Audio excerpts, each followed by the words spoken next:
नमस्कार दोस्तों, भारतीय संस्कृति एंड संगीत संग्रह कला ज्ञान में आप सभी का स्वागत है। आइए दोस्तों, आज मैं आप लोग के लिए बहुत ही प्यारा सॉन्ग लेकर के आया हूँ, विदाई गीत, जो कि देवी गीत है, पवन सिंह का गाया हुआ। आइए इसको आज हारमोनियम पर ट्यूटोरियल करेंगे। ध्यान से देखिए, वीडियो में बने रहिएगा अंत तक, आपको ये सॉन्ग बजाने अवश्य आएगा। देखिए कैसे बजाएंगे इस सॉन्ग को। स्केल मेरा जो है कह सकते हैं तीसरी काली यानी एफ शार्प माइनर। देखिए यहाँ से बताएंगे, देखिए कैसे। हमनी के छोड़ी के नगरिया हो, कहवा जइबू ए माई।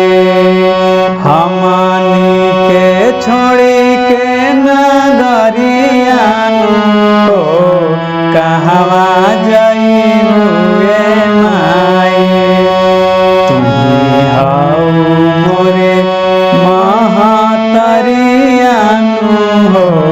कैसे करी हम विदाई, तुम्ही हाउ मोरे महतरिया हो, कैसे करी हम विदाई। फिर एक बार देख लीजिए।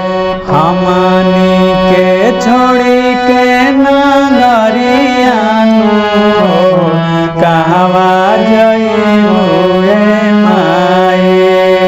हमनी के छोड़ी के नगरिया हो, कहवा जइबू ए माई।